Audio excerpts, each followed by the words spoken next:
পদত্যাগৰ সুনামিত বিধ্বস্ত বিজেপি, এখন নেতা কংগ্ৰেছত সামিল। নমস্কাৰ, নিউজ ওৱান নৰ্থ ইষ্টৰ আজিৰ এই প্ৰতিবেদনলৈ আপোনাক স্বাগতম। আপুনি চাই আছে দেশৰ এটা অগ্ৰণী, নিৰ্ভীক, নিৰপেক্ষ আৰু বহুভাষিক channel News One North. News One North ইষ্টৰ মাধ্যমেৰে আমি কেৱল বাতৰি সম্প্ৰচাৰ কৰাই নহয়, ইয়াৰ আঁৰৰ প্ৰকৃত সত্যও আপোনাৰ সন্মুখত তুলি ধৰিবলৈ চেষ্টা কৰোঁ।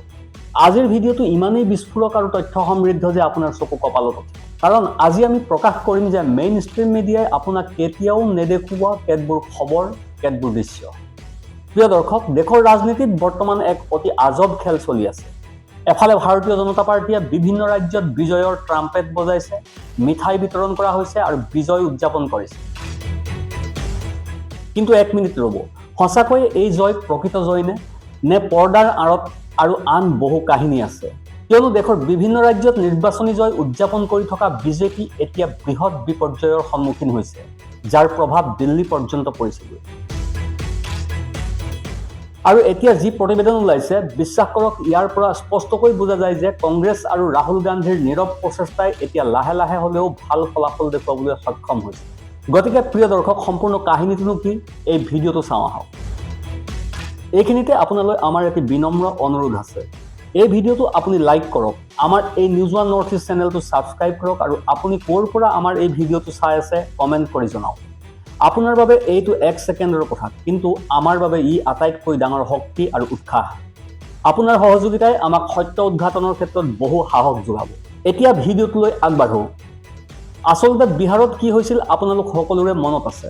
তাত ৰাহুল গান্ধীয়ে ব্যাপক জনসভা অনুষ্ঠিত কৰি ভোট চুৰিৰ বিষয়টো উত্থাপন কৰিছিল। জনসাধাৰণক প্ৰতাৰণা কৰা হৈছে বুলি চিঞৰি চিঞৰি কৈছিল। কিন্তু তাৰ ফল কি হ'ল? ফলাফল আগৰ দৰেই চাঞ্চল্যকৰ হৈ পৰিল, ৰহস্যময় হৈ পৰিল। বিজেপিৰ অৰ্থাৎ NDAৰ বৃহৎ জয়।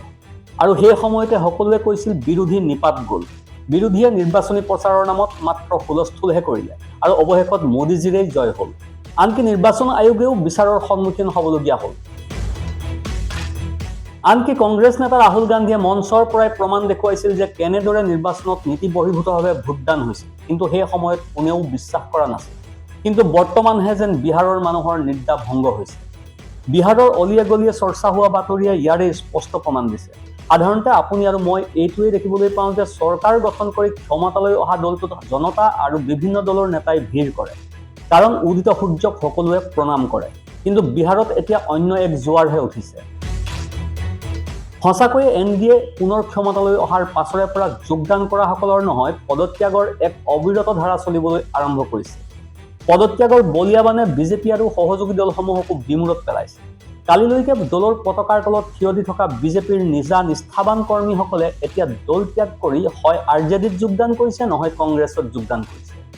ভাবি চাওক, এইটো সৰু কথা নহয়। শেহতীয়াকৈ এটা উল্লেখযোগ্য তথ্য পোহৰলৈ আহিছে যে বিহাৰত বৃহৎ সংখ্যক লোকে কংগ্ৰেছত যোগদান কৰিছে আৰু তাত কংগ্ৰেছ নিৰ্বাচনত পৰাস্ত হোৱাৰ পাছতো এনে অস্বাভাৱিক ঘটনা ঘটিছে।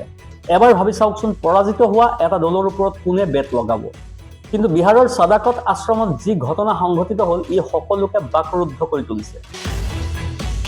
তাত কেৱল এজন বা দুজন নহয়, কেইবা ডজন নেতা আৰু সমাজ সংগঠন কৰ্মীয়ে কংগ্ৰেছৰ ৰাজ্যিক সভাপতি ৰাজেশ ৰামৰ উপস্থিতিত কংগ্ৰেছ দলত যোগদান কৰিছে। এতিয়া ইয়াত এটা ডাঙৰ প্ৰশ্ন উত্থাপন হৈছে আৰু মই আপোনাক সেই প্ৰশ্নটোকে সুধিব বিচাৰিছোঁ। NDA চৰকাৰ নৰেন্দ্ৰ মোদীৰ শাসন নীতি, নীতিশ কুমাৰৰ সুশাসনক লৈ যদি বিহাৰৰ জনসাধাৰণ ইমানেই সুখী আছিল, তেনেহ'লে নিৰ্বাচনত জয়ী হোৱাৰ পাছতো বিহাৰ বিধানসভাত উল্লেখযোগ্য পৰিমাণৰ আসন নথকা পৰাজিত কংগ্ৰেছ দলত মানুহে কিয় যোগদান কৰিছে? আপোনালোকে সকলোৱে জানে যে পৰিসংখ্যা অনুসৰি কংগ্ৰেছে RJDতকৈ কম আসন লাভ কৰিছিল। নিৰ্বাচনত তেওঁলোকে বিশেষ প্ৰভাৱ পেলাব পৰা নাছিল।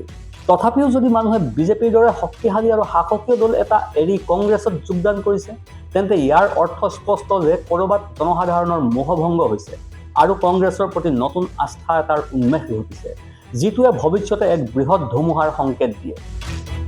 এইটো বিহাৰৰ কথা, কিন্তু খেল ইয়াতে সীমাবদ্ধ নহয়। এতিয়া আপোনাক আন এটা দৃশ্যলৈ লৈ যাওঁ, য'ত দেখা গৈছে কেনেকৈ বিৰোধীৰ কণ্ঠ দমন কৰিবলৈ ছ'চিয়েল মিডিয়া আৰু IT চেলৰ এখন মায়াজাল ৰচনা কৰা হৈছে। ৰাহুল গান্ধীৰ বক্তব্যক কেনেদৰে আওকাণ কৰা হৈছে আপুনি নিশ্চয় দেখিছে। ৰাহুল গান্ধীৰ বক্তব্যক বিকৃত ৰূপত উপস্থাপন কৰা হৈছে। যদি তেওঁৰ 10 ছেকেণ্ডৰ ভিডিঅ' ক্লিপটো বিচাৰি পোৱা নগ'লহেঁতেন, তেন্তে জনতা বিভ্ৰান্ত হ'লহেঁতেন। বিজেপিৰ সমগ্ৰ IT চেলে এতিয়া আম আদমি পাৰ্টিৰ নেতা সঞ্জয় সিঙক লক্ষ্য কৰি লৈছে। শেহতীয়াকৈ সঞ্জয় সিঙৰ এটা ভিডিঅ' ভাইৰেল হৈছিল। সঞ্জয় সিঙে অটল বিহাৰী বাজপেয়ীক অপমান কৰা বুলি দাবী কৰা হৈছিল। মিছা প্ৰচাৰৰো এটা সীমা থকা উচিত। অমিত মালভিয়া আৰু তেওঁৰ সমগ্ৰ টিমটোৱে সঞ্জয় সিঙক ট্ৰল কৰাত অলপো পাছ পৰি নাথাকিল। কিন্তু প্ৰকৃত সত্যটো আছিল বেলেগ। সঞ্জয় সিঙে লগে লগে প্ৰত্যুত্তৰ দিলে, সম্পূৰ্ণ ভিডিঅ' আৰু প্ৰমাণ শ্বেয়াৰ কৰিলে আৰু স্পষ্টকৈ ক'লে যে তেওঁ তেনেকুৱা একো কোৱা নাই, কিন্তু বিজেপিয়েহে অটল বিহাৰী বাজপেয়ীৰ মতাদৰ্শ ধ্বংসত নামি পৰিছে। এতিয়া বিজেপিয়ে এই যি কাট আৰু পেষ্টৰ খেলখন খেলি আছে, ইয়াক এতিয়া জনতাই বুজি উঠিছে। বিজেপিৰ স্পষ্ট উদ্দেশ্য হ'ল যিকোনো বিৰোধী নেতা, সেয়া ৰাহুল গান্ধীয়ে হওক, প্ৰিয়ংকা গান্ধীয়ে হওক, সঞ্জয় সিঙেই হওক, যিকোনো প্ৰকাৰে তেওঁলোকৰ বদনাম কৰা, যাতে জনতাৰ দৃষ্টি প্ৰকৃত বিষয়টোৰ পৰা আঁতৰি থাকে। আপুনি মন কৰক, সংসদৰ অধিৱেশন চলকেই বা নচলক, কাৰ্যবিধি স্থগিতেই হওক লাগে, সংসদৰ অধিৱেশনৰ সময়ত আমাৰ প্ৰধানমন্ত্ৰীয়ে বিদেশ ভ্ৰমণলৈ যাব লাগে নেকি? এইবোৰৰ ওপৰত কোনো আলোচনা নহয়। কিহৰ আলোচনা কৰা হৈছে? আলোচনা কৰিছে কোনে কি খালে, কোনে কি পিন্ধিলে বা ভিডিঅ' এটা কেনেকৈ সম্পাদন কৰি ভাইৰেল কৰিব পাৰি।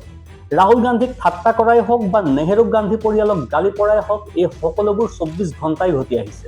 কিন্তু আপোনাৰ বিষয়, আপোনাৰ কৰ্মসংস্থাপনৰ বিষয়, মুদ্ৰাস্ফীতিৰ বিষয়বোৰ আলোচনা কৰিবলৈ কোনেও ইচ্ছুক নহয়। আৰু এয়া আমাৰ দেশৰ বিড়ম্বনা যে নিজকে শক্তিশালী দল বুলি দাবী কৰাসকলে কৰ্মত নহয়, বিৰোধীক নীৰৱ কৰি নিজৰ শক্তি প্ৰদৰ্শন কৰাতে ব্যস্ত। এতিয়া আপোনাক আন এটা খবৰ শ্বেয়াৰ কৰোঁ, যিটো খবৰে হয়তো আপোনাৰ হৃদয়তো মৰ্মান্তিক আঘাত হানিব। প্ৰিয় দৰ্শক, আমাৰ দেশখন সকলো ধৰ্মৰ সমাহাৰেৰে এটা ফুলৰ থোপাৰ দৰে, কিন্তু এতিয়া যেন এই ফুলৰ থোপাৰ ফুলবোৰ মৰহি গৈছে। খ্ৰীষ্টমাছ সমাগত, আনন্দৰ উৎসৱ খ্ৰীষ্টমাছলৈ মাজত মাত্ৰ কেইটামান দিনহে বাকী।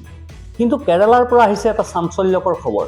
তাত থকা ডাকঘৰৰ কৰ্মচাৰীসকলে RSSৰ গুণ গাবলৈ অস্বীকাৰ কৰিছিল, সেয়েহে তেওঁলোকৰ বৰদিনৰ উদযাপন বাতিল কৰা হৈছিল। হয়, আপুনি ঠিকেই শুনিছে। দেশপ্ৰেমৰ প্ৰমাণপত্ৰ বিতৰণৰ বাবে পৰিচিত RSSৰ বিৰুদ্ধে 18 ডিচেম্বৰত বৰদিন অনুষ্ঠানত RSSৰ জাতীয় সংগীত গোৱাৰ বাবে কৰ্মচাৰীক হেঁচা প্ৰয়োগ কৰা বুলি অভিযোগ উত্থাপন হৈছে। যেতিয়া তেওঁলোকে স্পষ্টভাৱে নাকচ কৰিলে, ক'লে যীশু খ্ৰীষ্টৰ জন্মদিন, বিশ্বাসৰ উৎসৱ, ইয়াত ৰাজনীতিৰ স্থান নাই। শাস্তি হিচাপে তেওঁলোকৰ সমগ্ৰ কাৰ্যসূচী বাতিল কৰা হ'ল। আনকি সেই কৰ্মচাৰীসকলক শাস্তি দিয়াৰ কথাও চৰ্চা হৈছে।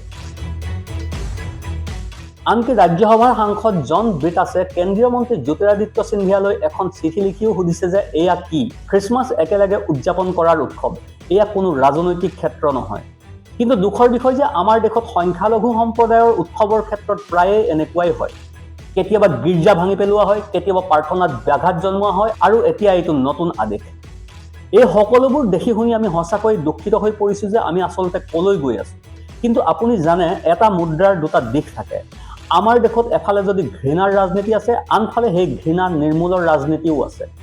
আৰু এতিয়া আপোনাক এনে এটা খবৰ দিবলৈ ওলাইছোঁ যিয়ে মানৱতাৰ ওপৰত আপোনাৰ বিশ্বাস পুনৰ ঘূৰাই আনিব। বিহাৰৰ মুখ্যমন্ত্ৰী নীতিশ কুমাৰৰ লগত জড়িত ঘটনাটো আপোনালোকৰ নিশ্চয় মনত আছে, যিটো ঘটনাত তেওঁ এগৰাকী মহিলা ডাক্তৰৰ হিজাব খুলিবলৈ চেষ্টা কৰিছিল।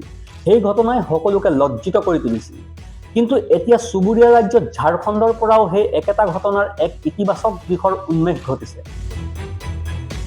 ঝাৰখণ্ড চৰকাৰ আৰু ইয়াৰ স্বাস্থ্যমন্ত্ৰী ডাক্তৰ ইৰফান আনচাৰীয়ে এক উল্লেখযোগ্য উদাৰতাৰ পৰিচয় দিছে।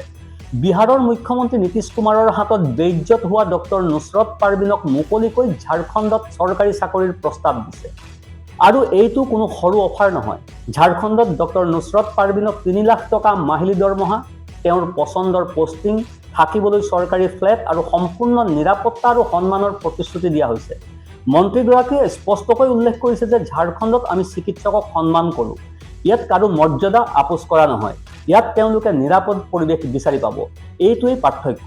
এফালে এগৰাকী নাৰীৰ স্বাভিমানক মুকলিকৈ অসন্মান কৰা এজন মুখ্যমন্ত্ৰী আছে, আনফালে সেই একেগৰাকী মহিলাক সন্মানেৰে চোৱা চিতা কৰিবলৈ সাজু আন এখন ৰাজ্যত আন এখন চৰকাৰো আছে। এই পদক্ষেপ সঁচাকৈয়ে প্ৰশংসনীয় আৰু এই পদক্ষেপে স্পষ্টকৈ দেখুৱাইছে যে বিৰোধী শাসিত ৰাজ্যসমূহে এতিয়া কেনেকৈ কঠোৰ পদক্ষেপ গ্ৰহণ কৰি জনসাধাৰণলৈ এটা বাৰ্তা প্ৰেৰণ কৰিছে যে তেওঁলোক আপোনালোকৰ সৈতে থিয় দিছে। আৰু এই প্ৰতিবেদন সমাপ্ত হোৱাৰ পূৰ্বে কংগ্ৰেছৰ মুখপাত্ৰ সুপ্ৰিয়া শ্ৰীনাথৰ বক্তব্যলৈ এবাৰ চকু ফুৰাওক, য'ত তেওঁ প্ৰধানমন্ত্ৰী মোদীৰ দৈনিক 18 ঘণ্টা কাম কৰাৰ দাবীক নৎসাৎ কৰিছে। এখন পোষ্টাৰৰ জৰিয়তে তেওঁ বুজাইছে যে এই 18 ঘণ্টীয়া কষ্টই কিদৰে দুখীয়াৰ পেটত গুড় সোধাইছে। এই পোষ্টাৰখন আৰু তেওঁৰ বক্তব্য স্পষ্টভাৱে ইংগিত দিয়ে যে বিৰোধী মনে মনে বহি থকা নাই। নিয়োগেই হওক, মুদ্ৰাস্ফীতিয়ে হওক অথবা সামাজিক সম্প্ৰীতিয়ে হওক, প্ৰতিটো বিষয়তে চৰকাৰক তীক্ষ্ণ প্ৰশ্নবাণেৰে বিবোধিত পেলাইছে। গতিকে প্ৰিয় দৰ্শক, আজিৰ এই ভিডিঅ'টোত আমি দেখিলোঁ যে শাসনৰ গাদীত থাকি একাংশই কৰি আছে কি, কেনেকৈ কোনোবা দল নিৰ্বাচনত জয়ী হোৱাৰ পাছতো মানৱীয়তাৰ অধঃপতন ঘটিছে, আকৌ কেনেকৈ কোনোবা দল নিৰ্বাচনত পৰাজয় হোৱাৰ পাছতো জনতাৰ হৃদয় জয় কৰিবলৈ সক্ষম হৈছে। দেশত ঘটি থকা এই সকলোবোৰ সন্দৰ্ভত আপোনাৰ মতামত কি?